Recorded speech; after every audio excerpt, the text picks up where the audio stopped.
Tak bosan renungi diriku, melukiskan banyak warna di jiwaku. Ku tak pernah sadar butanya mataku, tenggelam jauh melupakanmu.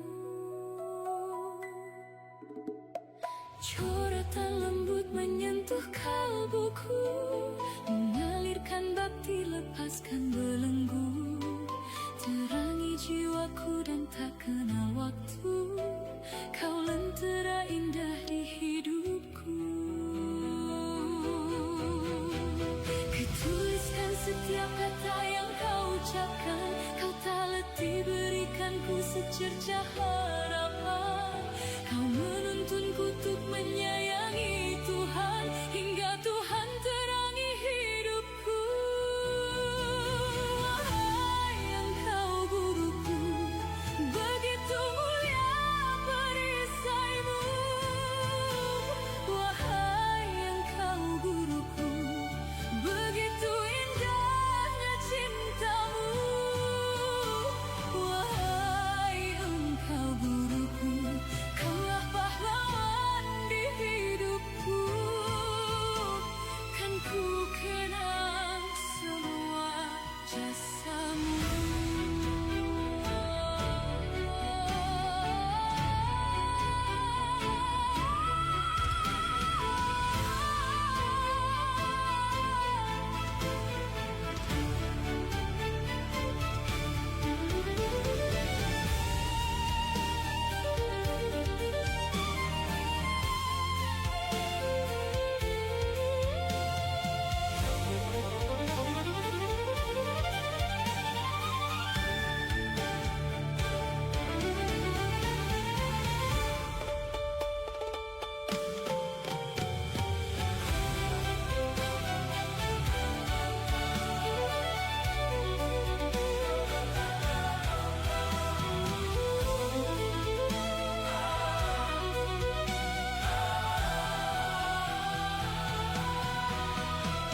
Kutuliskan setiap kata yang kau ucapkan, kau tak letih berikanku secercah harapan. Kau menuntunku untuk menyayangi Tuhan, hingga Tuhan terangi hidupku. Wahai Engkau guruku, begitu mulia perisaimu. Wahai Engkau guruku, begitu indahnya cintamu. Wahai Engkau guruku, kaulah pahlawan di hidupku. Kan ku kenang semua jasamu.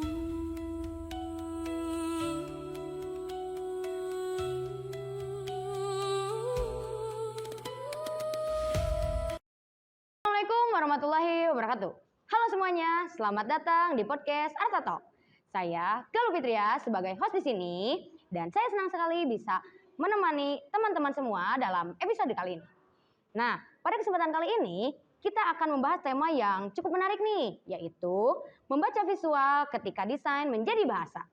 Nah, ketika mendengar kata membaca, nah kebanyakan orang gitu ya, mungkin langsung membayangkan kayak buku, lanjut mungkin tulisan gitu ya. Tapi mungkin padahal setiap hari itu kita membaca gitu ya, kayak membaca warna, lanjut membaca simbol, ilustrasi, hingga desain yang ada di sekitar kita. Nah, kemampuan memahami pesan-pesan ini disebut dengan literasi visual. Nah, untuk membahas lebih dalam, telah hadir nih narasumber yang ada sama kita, yaitu Bapak Ludi Ahmad Kamaludin, SPD, SPDI. Oke. Selamat datang Bapak. Ya. Terima kasih telah bersedia meluangkan waktunya untuk hadir, lalu berbagi ilmu gitu ya dengan kita di podcast kali ini. Nah, baik Pak.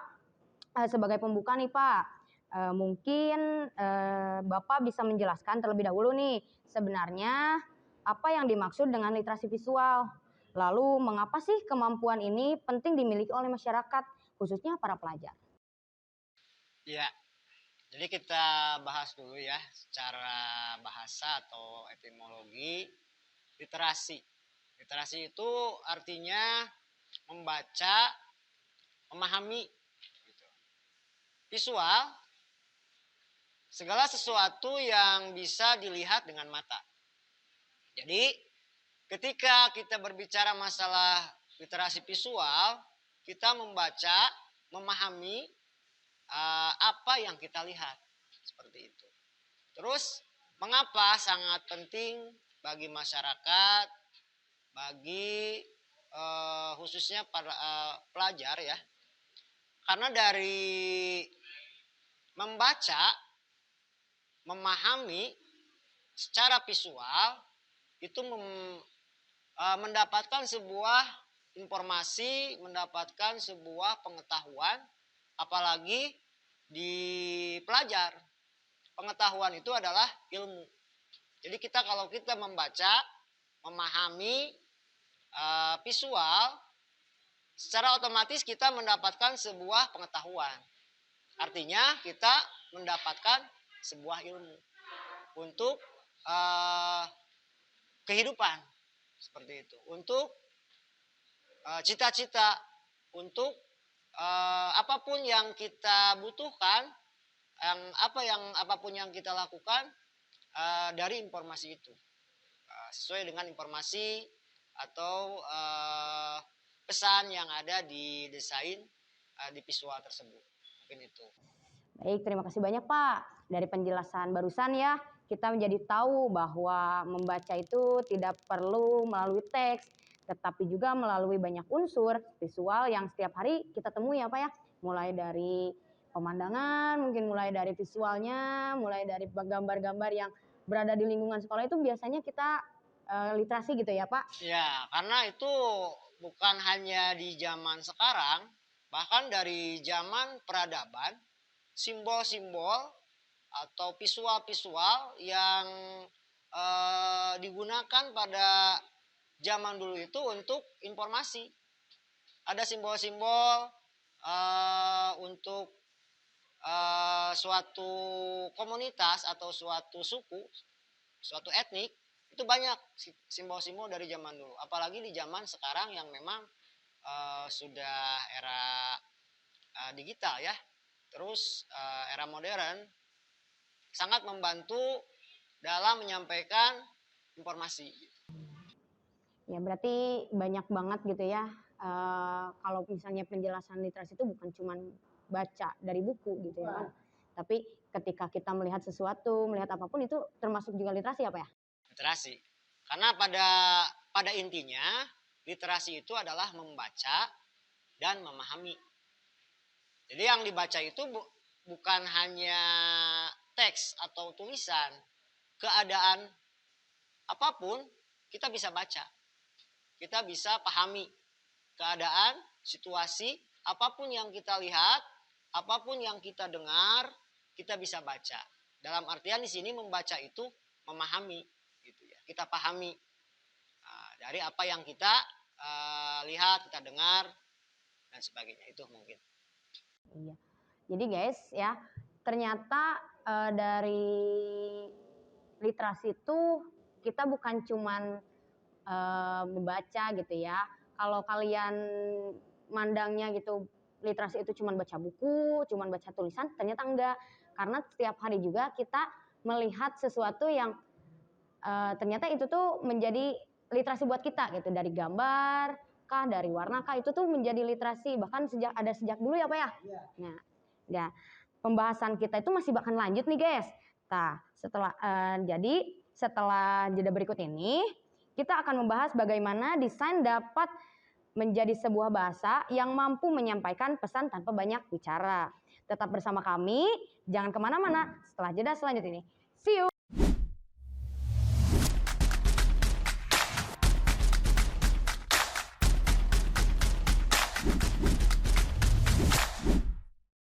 Setiap hari kita disuguhi tentang data mengenai lingkungan yang makin besar. Tapi, apa kita cuma mau diam dan jadi penonton? Mikirin solusi besar emang penting. Tapi, kadang perubahan gak harus nunggu gerakan yang masif. Cukup dimulai dari sebuah aksi kecil. Langkah kita hari ini bisa jadi penentu. Karena lingkungan yang bersih tercipta saat kita peka dengan sampah di sekitar kita.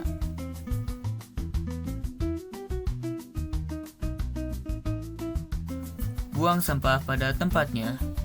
Yuk jaga sekolah kita demi masa depan bersama. Halo, selamat datang kembali di podcast Arta Talk. Masih bersama saya Galuh Fitria dan narasumber kita yaitu Bapak Ludi. Nah, tadi kita sudah membahas mengenai literasi visual. Nah, sekarang kita akan masuk ke pembahasan berikutnya. Nah, Pak, mengapa desain sering disebut sebagai bahasa visual? Bagaimana warna, tipografi, ilustrasi, maupun tata letak mampu menyampaikan pesan kepada orang yang melihatnya? Gimana tuh, Pak? Bahasa visual ya. Dalam konteks bahasa, artinya bahasa itu sebuah media interaksi atau media komunikasi gitu ya. Itu pemahaman kitanya bahwa bahasa itu adalah media komunikasi, interaksi untuk menyampaikan sebuah pesan atau informasi dan sebagainya. Nah, di sini bahasa visual artinya menyampaikan pesan secara visual yang bisa dilihat oleh audiens atau publik. Jika kita berbahasa, artinya kita menyampaikan informasi atau menyampaikan pesan, mengungkapkan pesan, berkomunikasi, itu bahasa, berbahasa seperti itu. Terus visual adalah bahasa ya. Dalam artian di sini bahwa visual tersebut adalah media yang mengantarkan informasi dari ide desainernya seperti itu. Terus bagaimana warna, tipografi, terus ilustrasi dapat menyampaikan sebuah pesan. Mengapa? Karena warna itu mempunyai makna, mempunyai arti. Tipografi juga sama, mempunyai makna, mempunyai arti, mempunyai kesan. Tapi yang di sini mengapa bisa tersampaikan informasinya? Yang pertama adalah kita kembali kepada prinsip ya. Ada prinsip-prinsip pokok dalam berbahasa, dalam mengungkapkan gitu ya, bahasa itu berbahasa mengungkapkan. Yang pertama adalah ketertarikan audiens gitu. Yang kedua adalah efisiensi informasi itu tersampaikan dengan cepat. Yang ketiga adalah membangun emosi audiens. Yang keempat adalah menjalin keterkaitan atau empati melaksanakan. Contoh, dengan warna, dengan tipografi, kita ciptakan nilai estetisnya, keindahan yang bisa menarik perhatian audiens. Sehingga ketika audiens melihat desain, langsung tertarik dengan nilai estetikanya. Terus setelah tertarik, informasinya bisa langsung tersampaikan dengan makna-makna yang terkandung dalam warna dan tipografi tersebut.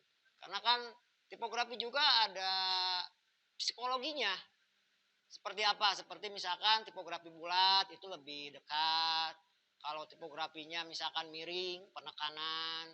Terus tipografinya misalkan tebal, penjelasan, kekuatan. Itu ada makna-makna atau arti atau kesan di dalam tipografi. Ada makna yang terkandung di warna, ada makna yang terkandung di ilustrasi, itu lebih menunjang. Sangat menunjang ketika informasi disampaikan dengan ilustrasi tanpa banyak teks lah, seperti itu. Mungkin itu ya. Kemudian dari itu yang paling penting adalah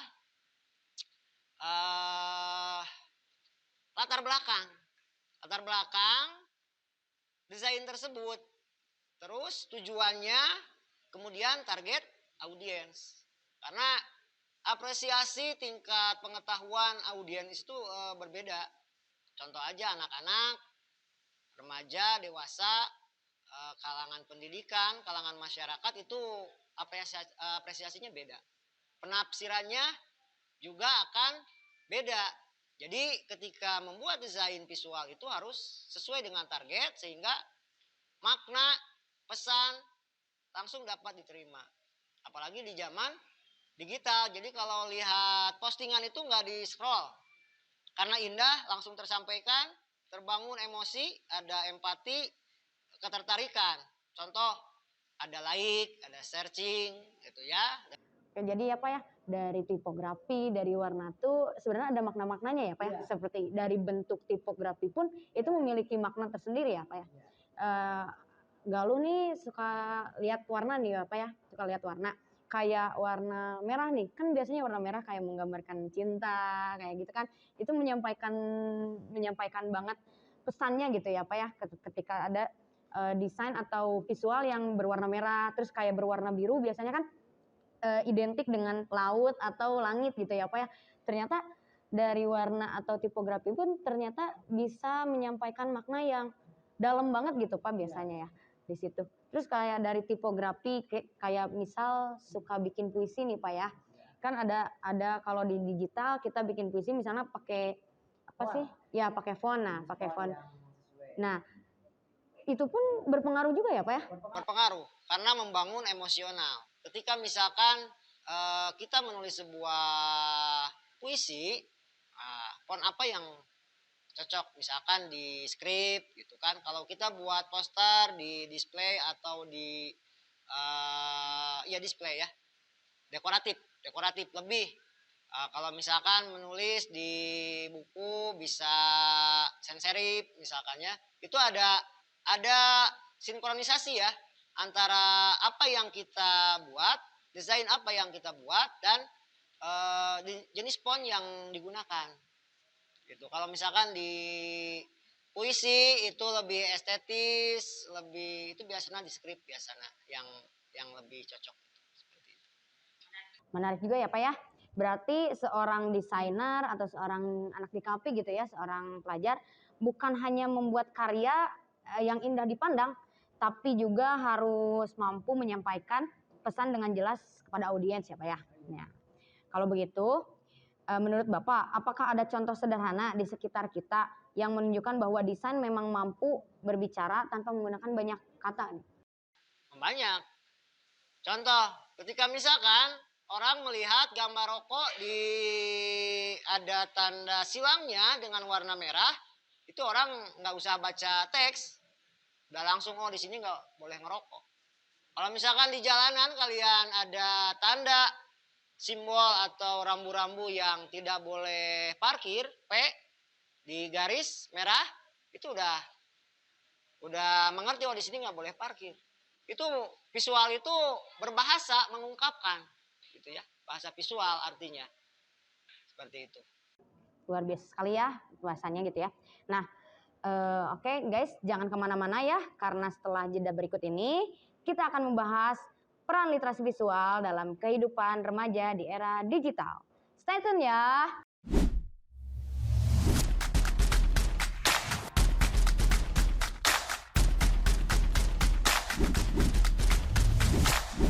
힘들게 했고 눈물로 살게 했던 미안한 마음에 그런 거야. 하지만 난 말야 너의 밖에선 살 수 없어. 내게 너 하나로 물든 시간만이 흘러갈 뿐이야. 사랑해요, 고마워요, 따뜻하게 나를 안아줘.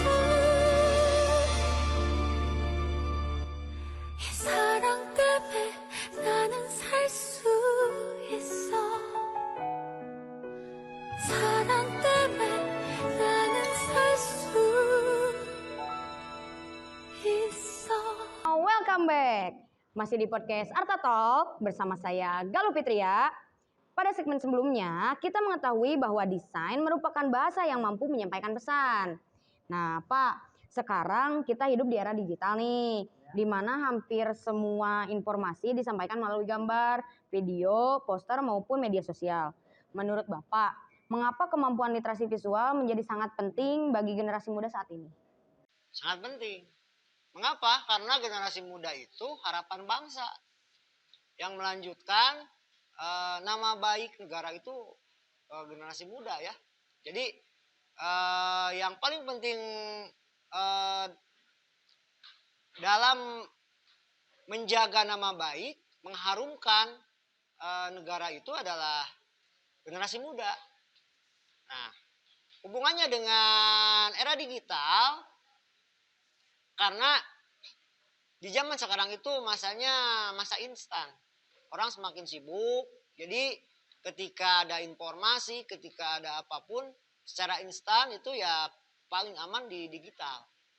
Terus secara teknologi, kemajuan teknologi. Artinya generasi muda di zaman sekarang itu harus bisa mengimbangi apa kebutuhan dan perkembangan zaman. Gitu. Kalau generasi muda tidak bisa mengimbangi perkembangan zaman, nanti akan tertinggal.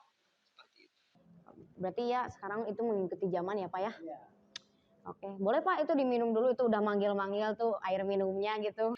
Makasih. Nah, lalu Pak, bagaimana cara agar siswa khususnya anak SMK nih dapat meningkatkan kemampuan literasi visual sehingga tidak hanya menikmati saja tetapi juga mampu memahami bahkan menciptakan karya visual yang baik gitu Pak.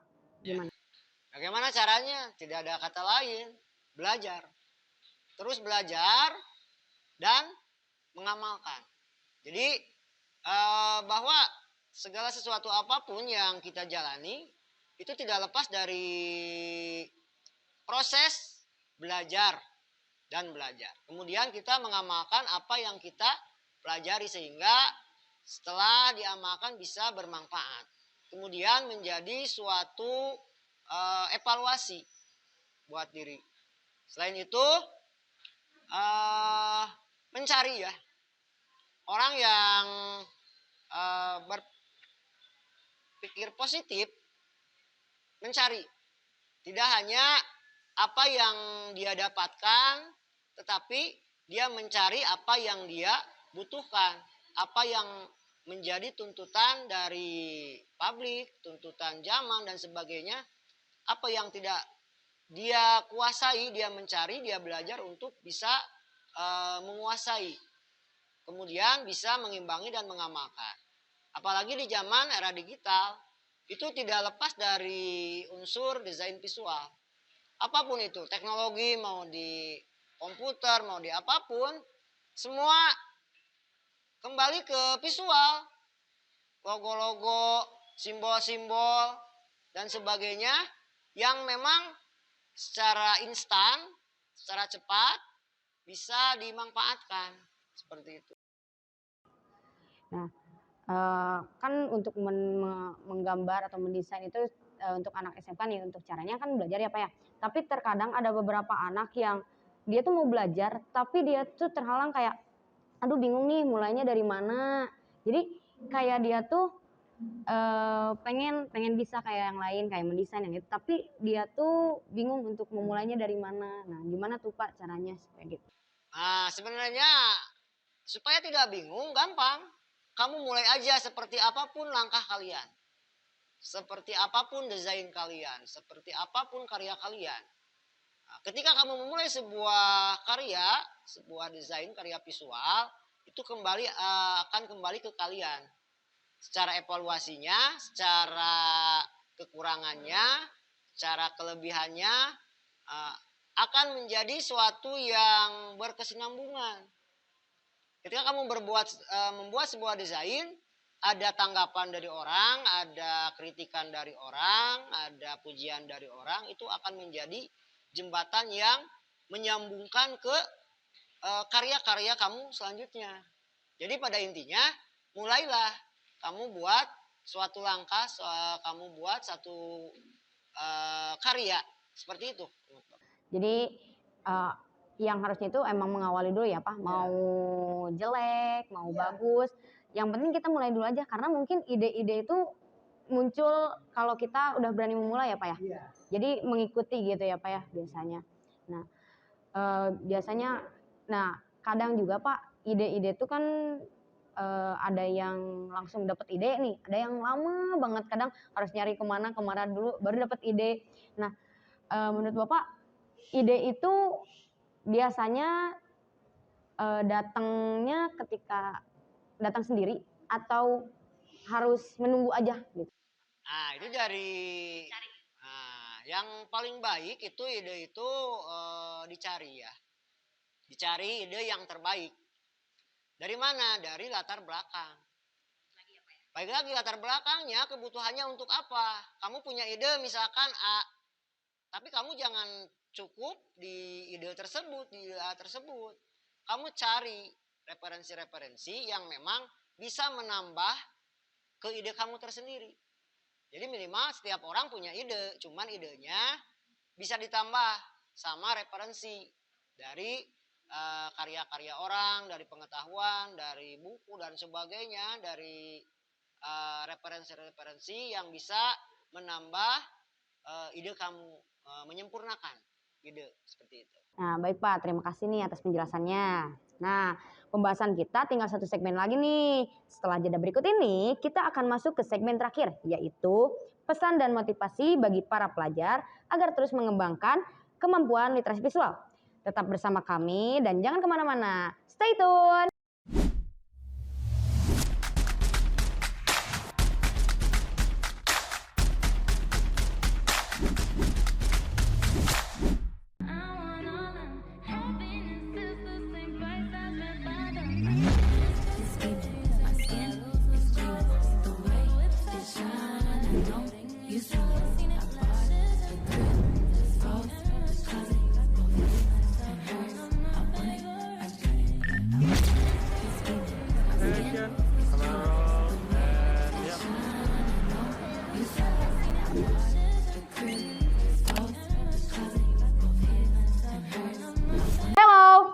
Selamat datang kembali di segmen terakhir podcast Artato.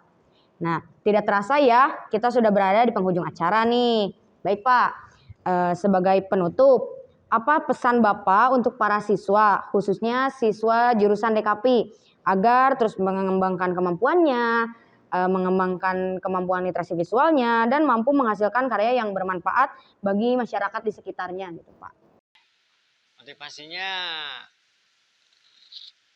perjuangkan kesuksesan, kebahagiaan, perjuangkan. Itu nggak ada istilah diam, perjuangkan, gitu ya. Apa yang menjadi cita-cita kalian perjuangkan dengan menuntut ilmu, dengan mengamalkan ilmu, perjuangan. Jangan mudah menyerah, tekun. Itu kunci kesuksesan itu adalah tekun, jangan mudah menyerah. Seperti itu. Kuncinya seperti itu. Terus banyak mencari ya. Banyak mencari. Jangan terlena di suatu level. Kalau level itu jangan terlena. Udah enak aja di sana, enggak. Karena tuntutan zaman itu tadi juga berkembang. Seperti itu. Minimal kita bisa mengimbangi tuntutan zaman, perkembangan zaman sehingga tidak terkendala seperti itu. Jadi banyak eksplor ya Pak ya, banyak eksplor. Banyak kolaborasi, berkarya dan sebagainya. Intinya perjuangkan dengan belajar, perjuangkan dengan mengamalkan, berjuang. Gitu ya. Terus berjuang, belajar dan belajar, berjuang sehingga menjadi bermanfaat. Pada hakikinya kemanfaatan yang didapatkan audien, yang didapatkan publik itu kembali lagi ke orang tersebut. Seperti itu. Nah Pak, pesan nih buat siswa yang mereka tuh punya trust issue untuk kegagalan gitu. Karena ketakutan dalam kegagalan nih Pak. Jadi apa sih pesan motivasinya untuk mereka yang lagi berjuang melawan ketakutan itu Pak? Oke, Yang penting kamu percaya diri. Ya, kamu percaya diri bahwa setiap orang yang hidup itu diberi kesempatan untuk sukses. Itu. Kalau punya pendirian, percaya diri bahwa orang itu dihidupkan, hidup, diberi kesempatan untuk sukses, ya kita manfaatkan kesempatan itu. Kita perjuangkan kesempatan itu. Nggak ada orang yang nggak bisa sukses sebenarnya kalau kita memperjuangkan. Cuman proses. Nah, dari proses tidak mudah menyerah karena proses itu tidak semudah membalikkan telapak tangan. Ada fase-fasenya, ada level-levelnya dan sebagainya. Intinya mental, percaya diri. Mental yang intinya gitu ya. Kalau mentalnya lemah ya udah susah gitu. Buat mental, percaya diri dulu seperti itu. Berarti mental tuh harus diasah banget ya Pak ya, buat percaya diri ya. Dan mungkin dalam berproses tuh emang nggak ada yang mudah, tadi juga kan nggak ada yang mudah.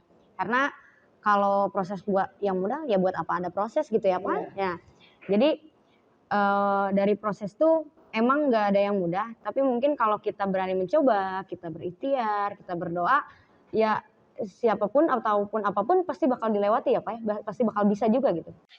Bisa dilewati, jadi pada prosesnya, tahapan-tahapannya sebelum kita mandiri itu, belajar itu ya ada guru, ada teman sharing.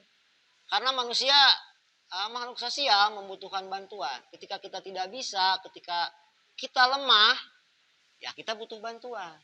Kita jatuh, tidak bisa berdiri sendiri, ya kita minta bantuan. Gitu. Mengapa orang bisa putus asa, bisa berhenti di tengah jalan? Karena ketika jatuh itu nggak bisa berdiri, nggak minta bantuan, nggak punya teman sharing, nggak punya guru dan sebagainya. Itulah banyak kesempatan sebenarnya. Gitu ya. Banyak hal yang bisa dilakukan ketika suasana atau kondisi yang terjadi. Seperti itu. Nah, terima kasih banyak Pak, barusan penjelasannya sangat-sangat ternyata banyak ilmu juga yang didapat gitu ya. Gimana ini teman-teman, banyak banget ya ilmu yang kita dapat dari Bapak ini ya. Nah, dari pembahasan hari ini kita banyak belajar bahwa membaca tidak hanya dilakukan melalui tulisan, tapi juga melalui warna, simbol, ilustrasi, tipografi, dan berbagai unsur desain lainnya. Nah, literasi visual membantu kita memahami pesan, berpikir lebih kritis, sekaligus menciptakan karya yang memiliki makna nih. Nah, boleh Pak, tadi ya pesan dan motivasinya tuh benar-benar ngebuat kita tumbuh lagi, ngebuat kita lebih semangat lagi nih Pak ya. Nah, terima kasih buat Bapak yang udah berbagi ilmunya, yang udah menyempatkan waktunya untuk menjadi narasumber di podcast Arta Talk ini nih. Nah, dan terima kasih juga kepada seluruh pendengar yang telah setia mengikuti podcast Arta Talk dari awal hingga akhir. Nah, saya Galuh Fitria, pamit undur diri. Sampai jumpa di episode selanjutnya. Wassalamualaikum warahmatullahi wabarakatuh.